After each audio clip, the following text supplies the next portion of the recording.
Selamat pagi Bapak Marisi dan rekan-rekan. Sebelumnya, perkenalkan saya Agnia Rahmadila Zabila dengan NRP 2051050 dari kelas AKA. Pada kesempatan kali ini, saya akan mempresentasikan salah satu topik perkuliahan di mata kuliah Pengauditan 2, yaitu mengenai tahapan dan proses audit. Yang pertama yang akan saya jelaskan yaitu penjelasan mengenai pengertian audit. Pengertian audit adalah pemeriksaan pembukuan hingga pemeriksaan fisik untuk memastikan suatu organisasi atau perusahaan sudah mengikuti sistem perencanaan yang terdokumentasi. Audit juga berfungsi untuk memastikan bahwa sistem pembukuan dan tata kelola perusahaan terhindar dari kesalahan penyajian atau penipuan yang sering disebut fraud, dan berfungsi untuk memastikan keakuratan laporan keuangan yang disajikan oleh organisasi atau sebuah perusahaan. Dalam proses audit, data atau informasi yang tertulis di dalam sebuah laporan akan diperiksa secara mendetail dan memastikan tidak ada yang melenceng. Audit juga bisa diartikan sebagai evaluasi dan pemeriksaan pada sebuah organisasi, proses, sistem, atau sebuah produk. Proses tersebut akan dilakukan oleh pihak yang berkompeten, objektif, serta tidak memihak, dan bisa dikenal dengan sebutan auditor. Audit dilakukan untuk mengevaluasi sebuah laporan keuangan untuk skala perusahaan maupun perorangan. Kemudian hasilnya akan diproses untuk menjadi dasar yang memengaruhi sebuah perusahaan ketika akan mengambil keputusan selanjutnya. Lalu yang selanjutnya, saya akan menjelaskan pengertian audit menurut para ahli. Yang pertama, menurut PSAK pada tahun 2006, yang menyebutkan bahwa audit adalah suatu proses sistematis secara objektif untuk memperoleh serta mengevaluasi bukti mengenai asersi tentang aktivitas ekonomi untuk lebih meyakinkan tingkat keterkaitan hubungan antara asersi atau pernyataan dengan kenyataan kriteria yang sudah ditetapkan dan menyampaikan hasilnya kepada pihak yang memiliki kepentingan untuk hasil audit tersebut. Lalu yang kedua, ada pendapat menurut Mulyadi pada tahun 1998 yang menyebutkan bahwa auditing adalah proses sistematik untuk memperoleh dan mengevaluasi bukti secara objektif mengenai pernyataan-pernyataan mengenai kegiatan dan kejadian ekonomi, yang bertujuan untuk menetapkan tingkat kesesuaian antara pernyataan-pernyataan dengan kriteria yang telah ditetapkan, serta menyampaikan hasil-hasilnya kepada pihak yang berkepentingan untuk menerima laporan audit tersebut. Lalu yang ketiga ada pendapat menurut Ahrens, Elder, dan Beasley ya dalam bukunya yang berjudul Auditing dan Jasa Assurance pada tahun 2011. Mereka menyebutkan bahwa audit adalah pengumpulan data dan evaluasi bukti tentang informasi untuk menentukan laporan dan derajat kesesuaian antara informasi dan kriteria yang telah ditetapkan. Dan audit tersebut harus dilakukan oleh orang yang berkompeten dan independen.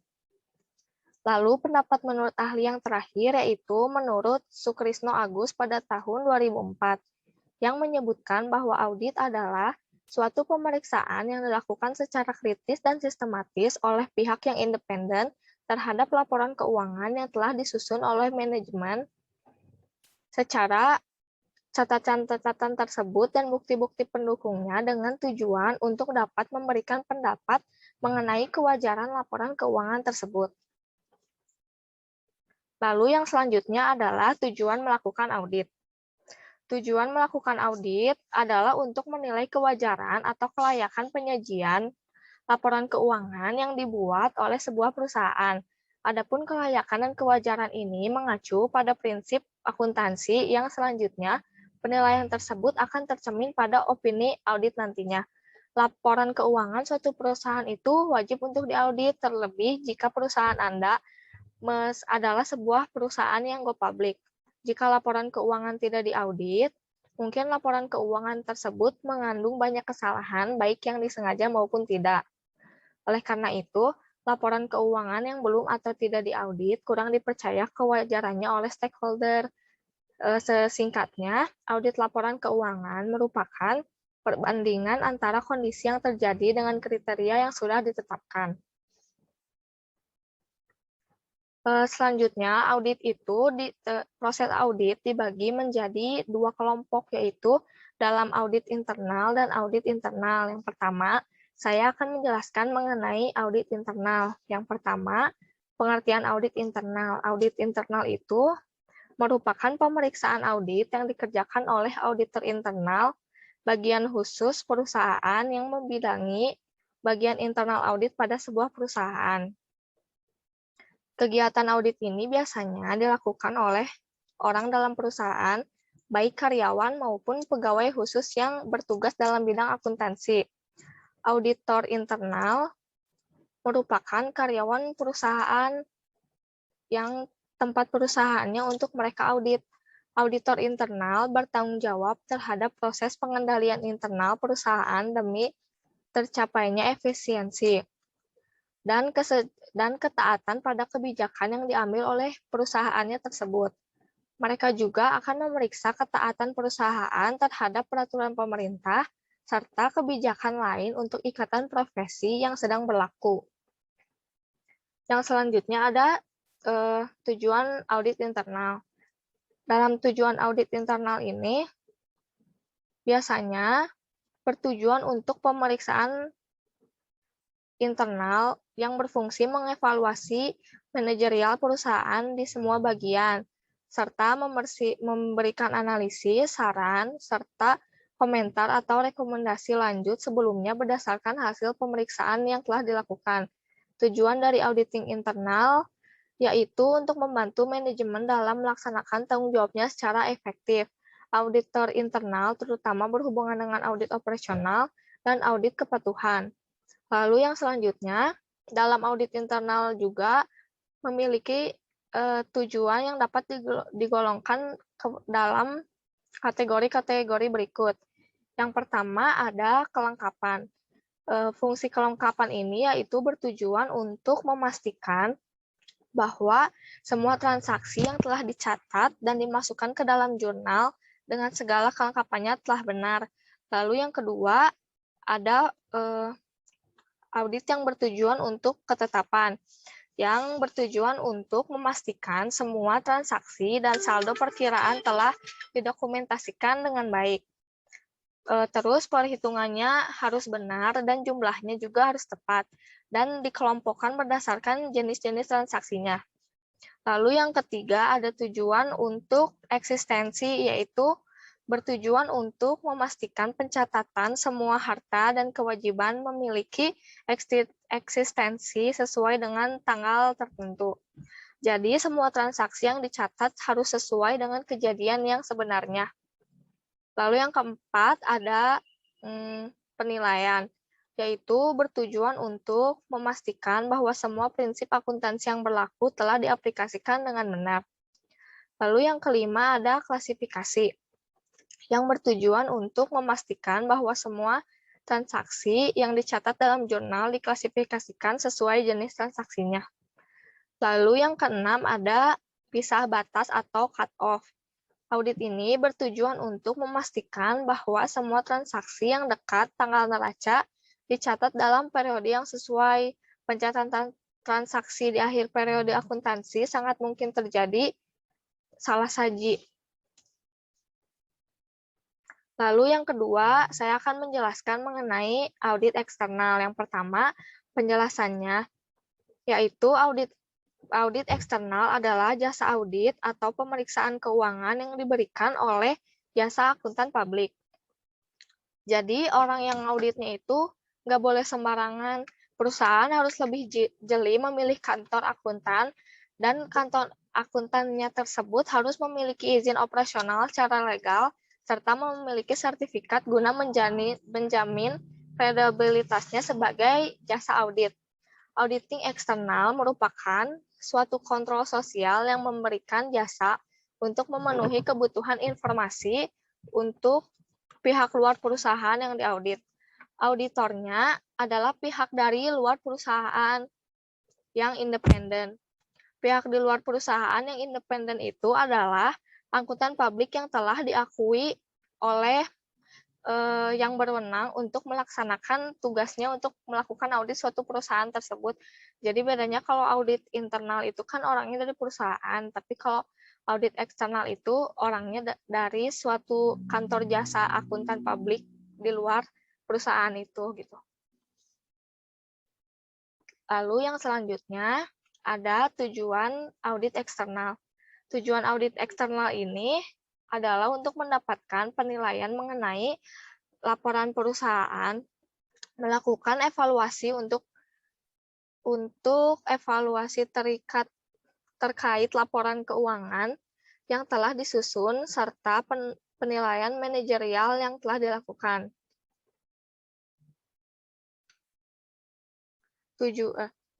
Tujuan seorang audit eksternal itu tidak sebanyak tujuan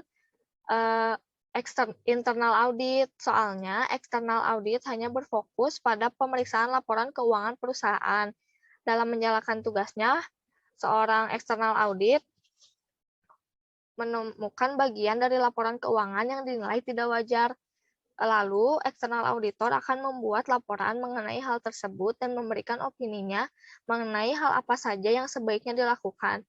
Jika pengguna output jasa internal auditor lebih condong pada internal perusahaan, maka auditor eksternal lebih berperan dalam membantu para investor untuk mengetahui kondisi internal sebuah perusahaan.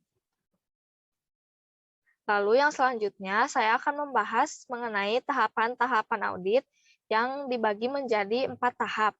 Yang pertama ada tahap pendahuluan perencanaan, yang kedua ada tahap perencanaan, yang ketiga ada pemeriksaan audit, lalu yang keempat ada penyelesaian dan pelaporan. Selanjutnya,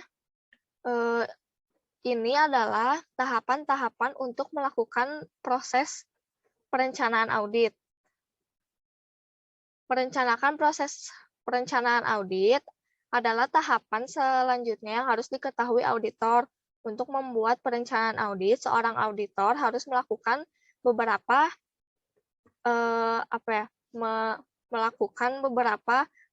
penelitian dulu untuk suatu perusahaannya.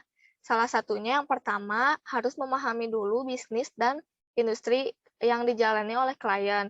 Lalu yang kedua melakukan prosedur analitik. Yang ketiga melakukan materialitas, menetapkan risiko audit dan risiko bawaan dari perusahaan yang akan auditor audit. Lalu yang selanjutnya harus memahami struktur pengendalian intern dan menetapkan risiko pengendaliannya. Lalu yang selanjutnya mengembangkan rencana audit dan program audit yang nantinya pada praktiknya tidaklah sesingkat rencana-rencana di atas. Tahap perencanaan merupakan langkah awal dalam proses audit internal. Pada tahap itu, auditor akan mempelajari banyak hal, mulai dari sumber daya dan seluruh aktivitas yang ada pada perusahaan yang akan diaudit oleh auditor. Seorang auditor juga harus mengetahui apa tujuan yang sebenarnya yang akan dia lakukan pada proses pengauditan perusahaan tersebut dan sudah mempertimbangkan juga segala risiko yang mungkin akan timbul pada saat proses audit sedang berlangsung. Berikut tahapan-tahapan dalam proses perencanaan audit. Yang pertama ada penerimaan klien dan pembuatan rencana awal audit. Auditor harus terlebih dahulu memahami bisnis, stabilitas finansial, dan hubungan perusahaan dengan auditor terlebih dahulu. Pemahaman akan hal ini bermanfaat untuk memastikan integritas maupun kemungkinan terjadinya kecurangan atau risk of fraud di perusahaan klien. Ada 4 hal yang perlu dilakukan auditor dalam perencanaan audit, yaitu yang pertama, memutuskan akan menerima klien baru atau melanjutkan klien lama untuk dilakukan audit. Atau bisa juga membuat perikatan baru atau perikatan lama. Jadi auditor harus mutusin mau bikin kontrak baru sama perusahaan yang baru atau mau nerusin kontrak yang lama. Lalu yang selanjutnya, auditor harus mengidentifikasi mengapa klien menginginkan untuk dilakukan audit karena informasi tersebut akan mempengaruhi bagian dari proses perencanaan selanjutnya. Lalu yang ketiga, auditor itu harus memenuhi syarat-syarat penugasan yang telah ditetapkan oleh klien. Yang selanjutnya, mengembangkan strategi audit secara keseluruhan dengan membentuk tim yang memiliki keahlian yang khusus di bidangnya. Apabila integritas dan etika tidak dapat dipertanggungjawabkan, maka auditor harus memutuskan untuk mengakhiri hubungan perikatan untuk menghindari potensial litigasi di masa yang akan mendatang. Prosedur yang harus dilakukan sebelumnya, keputusan terkait kelanjutan hubungan dengan klien lama ini secara khusus dibahas dalam ISA 220 mengenai pengendalian kualitas audit laporan keuangan. Lalu tahapan yang kedua yaitu memperoleh pemahaman tentang bisnis dan usaha klien yang akan diaudit. Pemahaman akan peran dan tanggung jawab masing-masing pihak dalam proses audit serta ketentuan dalam perikatan. Umumnya, hal tersebut tercantum pada surat perikatan atau engagement letter atau bentuk dokumentasi lainnya. Lalu tahapan yang berikutnya yaitu menilai risiko bisnis klien.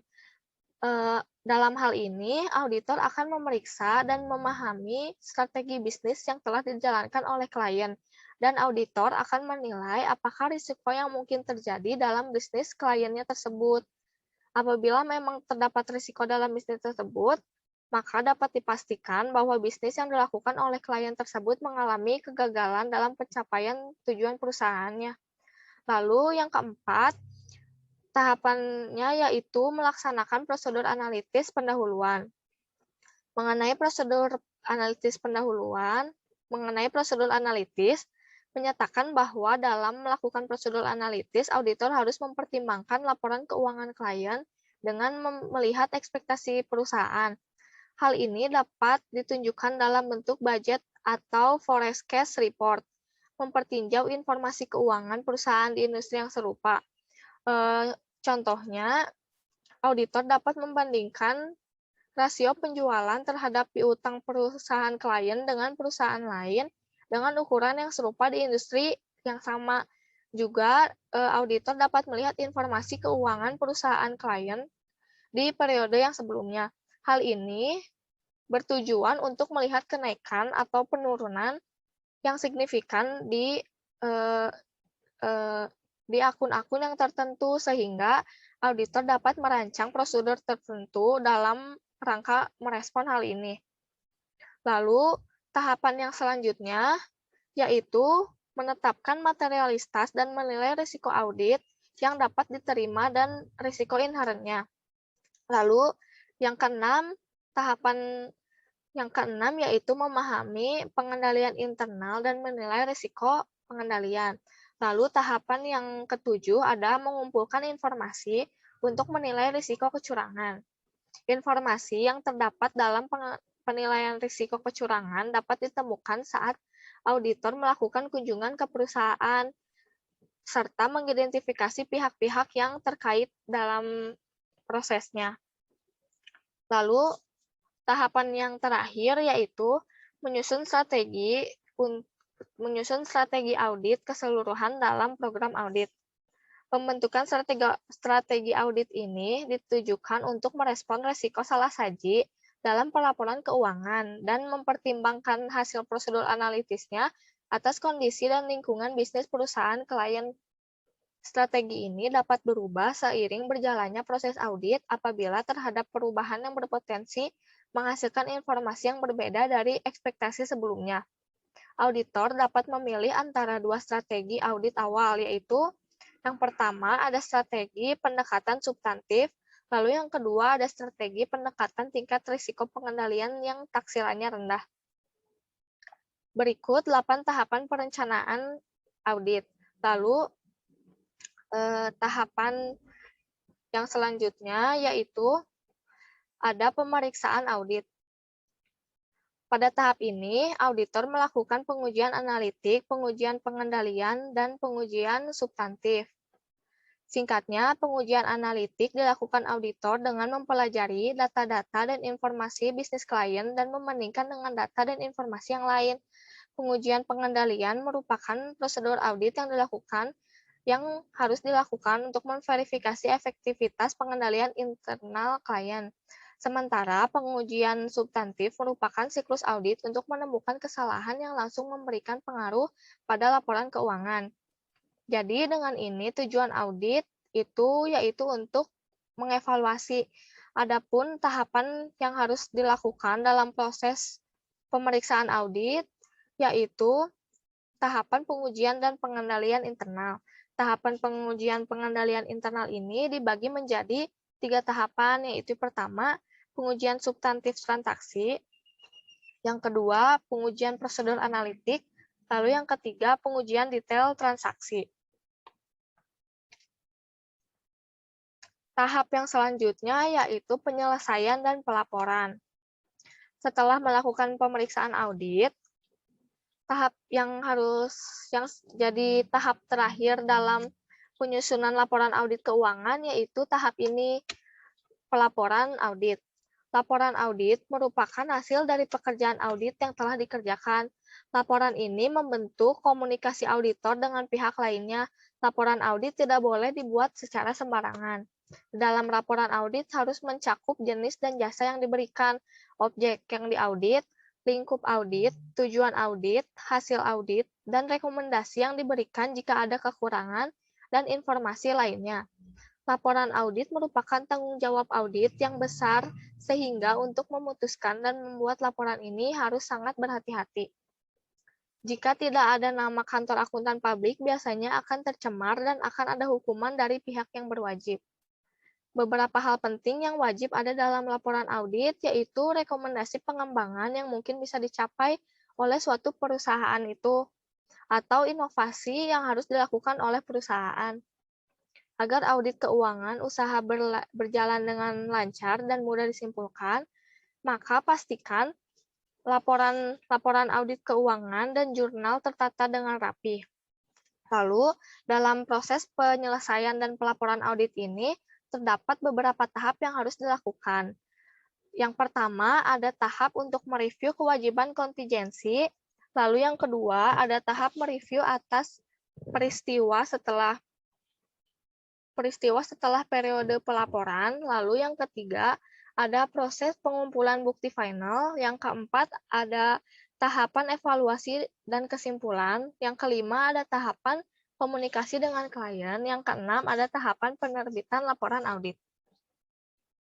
Sekian presentasi yang dapat saya sampaikan mengenai tahapan dan proses audit. Mohon maaf apabila ada salah kata dan kekurangan. Selamat pagi, terima kasih.